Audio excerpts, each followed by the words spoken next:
Folks, this is Book Talk with Corbin. I'm your host, and as always, encourage my listeners, please share these podcasts with other folks. Make sure they like, subscribe, and share those videos. Go to my website, booktalkwithcorbin.com, where you can get other great interviews. The interviews I've done, for example, with Star Parker, David Horowitz, and of course, Dexter Pitts.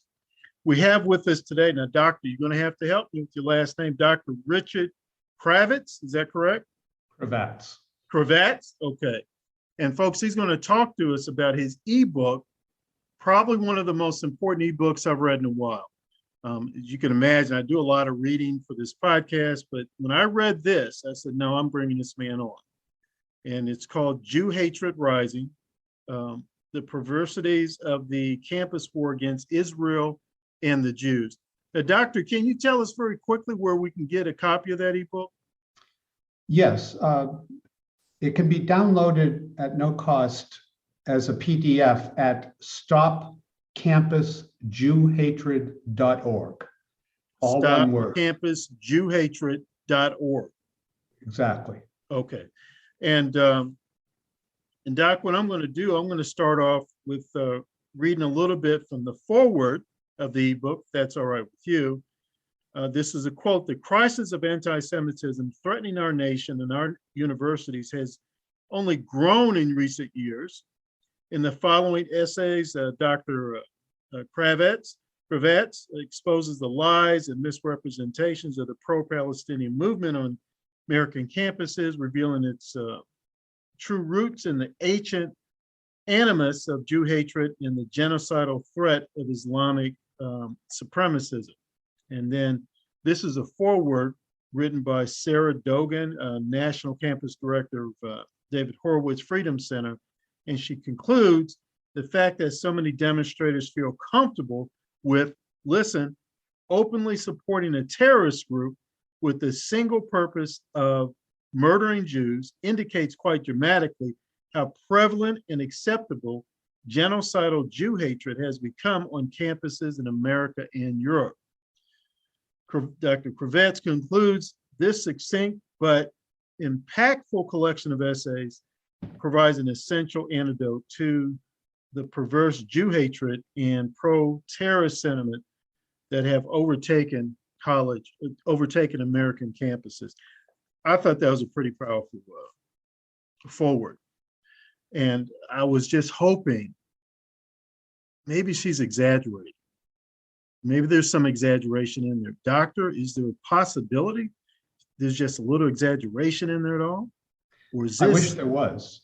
And let me give you some specific example of some recent campus activity that demonstrates how inverted morally and ethically students and faculty have become in their discussions about Israel and the Palestinians. In May, after 4,000 rockets had rained into southern Israeli towns from Hamas out of Gaza with the express purpose of murdering Jews, randomly, civilian Jews, not soldiers. Right. And the government of Israel was finally forced to protect its citizenry from being murdered, to send in some forces to suppress this rocket fire. At that point, hundreds of university departments, faculty members, academic organizations, gender studies departments, and others issued statements of solidarity. And who did they issue this solidarity with? Who were they standing with? The Jewish democracy that was under assault by homicidal terrorists from Hamas who were trying to murder Jews in their sleep and shoot at kindergartens in southern Israeli towns? No, they were expressing their proud solidarity with the Palestinians and Hamas, and denouncing all of Israel's attempts to defend itself. What any nation on earth has the moral and legal right to do when they're under attack by people wishing to kill their citizens. Let me get some clarity here for my listeners. 4 4,000 rocket attacks. Now, we're not talking about, I don't know, just firecrackers. We're talking about rockets. If there's a direct hit, it's going to kill people. The shrapnel can kill people. And 4,000 of these, it wasn't until 4,000 was done that Israel responded. Is that correct? Have I got this right? Yes. And these were not 4,000 rocket attacks against military units or facilities, just against the general population. 4,000 of these rockets against the general population. Do I have that correct?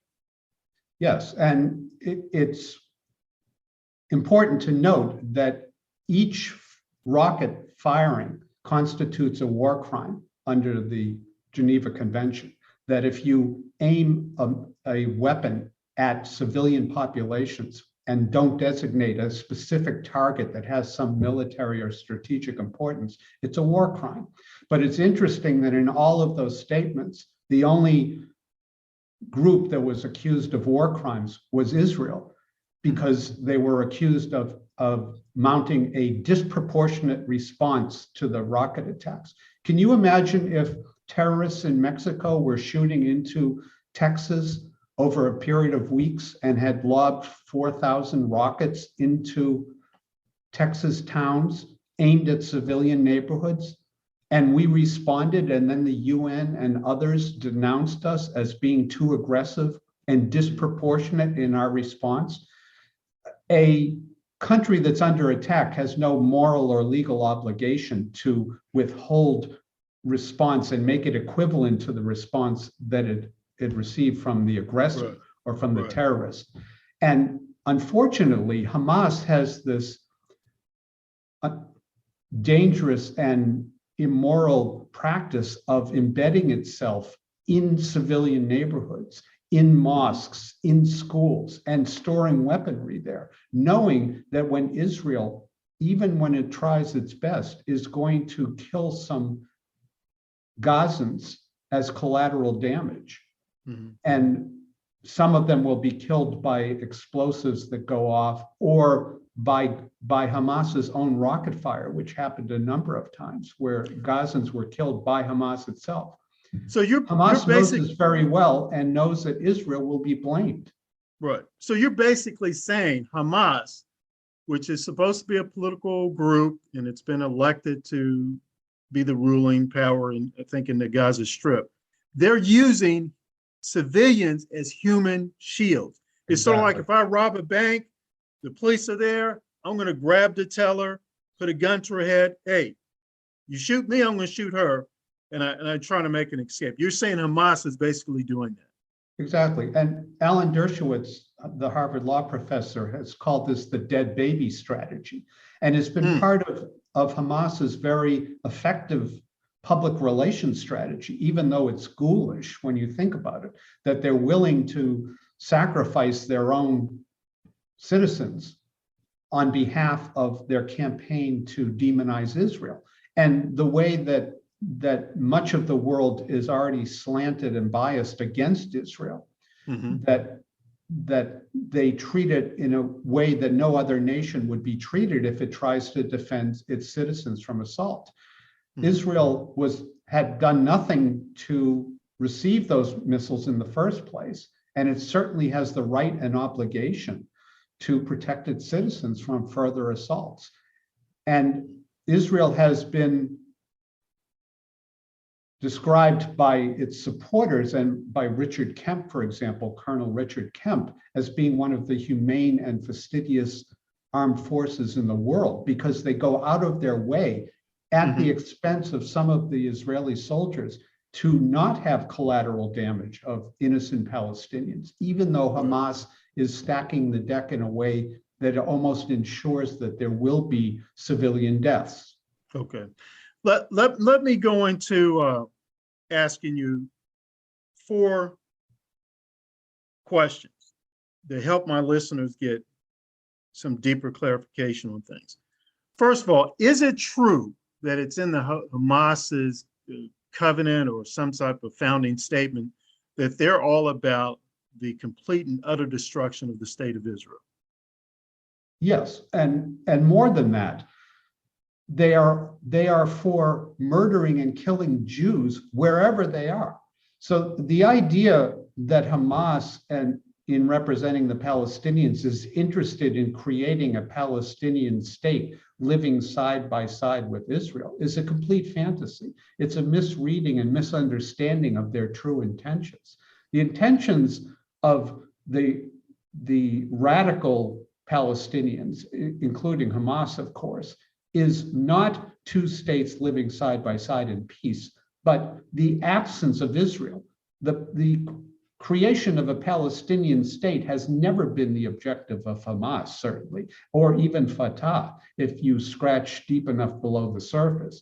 The objective is the extirpation and the elimination of a Jewish sovereign nation in what is perceived to be Muslim land forever. So yes, the Hamas covenant not only asks for the complete annihilation of Israel, but the murder of Jews wherever they are, not just in Israel, but wherever they are. It's a genocidal document, and they are a genocidal organization. Complete killing of all Jews, men, women, and children, period. Okay. Right. I want you to respond to, and I've heard this a lot, well, you know, the Jewish lobby, we should be opposed to the Jewish lobby. Is there such a thing as the Jewish lobby, or what's your feeling on that? What's your thought on that?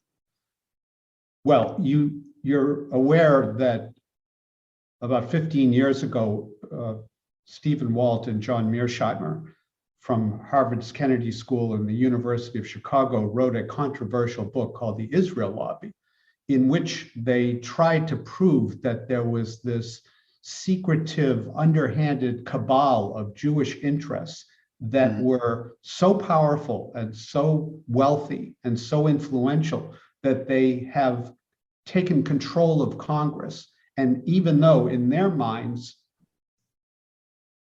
we should not be supporting Israel because it's detrimental to America's reputation, that we do support Israel. And the reason they concluded was that this pernicious Israel lobby, the Jewish lobby, was working behind the scenes to manipulate lawmakers and policymakers and diplomats to be good to Israel at the expense of our other allies. And they don't think this is a good thing. You're familiar with the forged Tsarist document, the Protocols of Zion. Yes. Many people, when the Israel lobby was published, compared it to that because it was the same anti-Semitic trope that tried to assign to Jews the idea that they work behind the scenes, that they're not loyal to their host country, America, that they have unusually high amounts of influence and money and power, which they use to make politicians and others do their will. This is a insane anti-Semitic trope that tries to make Jews look bad in yet another way, and disloyal to America because it presupposes that American Jews who support Israel have a dual loyalty, that they care more about Israel than they do for their own country. It's a dangerous and at base semi-anti-Semitic attitude. Okay. What's your response to this? And I know I've heard this a lot on college campuses. Zionism is white supremacy. Well, you know that American campuses are now race obsessed. And the greatest crime you can commit in 21st century America and elsewhere is to be a racist. And white people and Jewish students particularly are now considered to enjoy white privilege. So in the discussion about race, Arabs, Black people, Hispanics, other minorities are considered to be of color, people of color. Jews and white people on campuses, at least, are enjoying white privilege.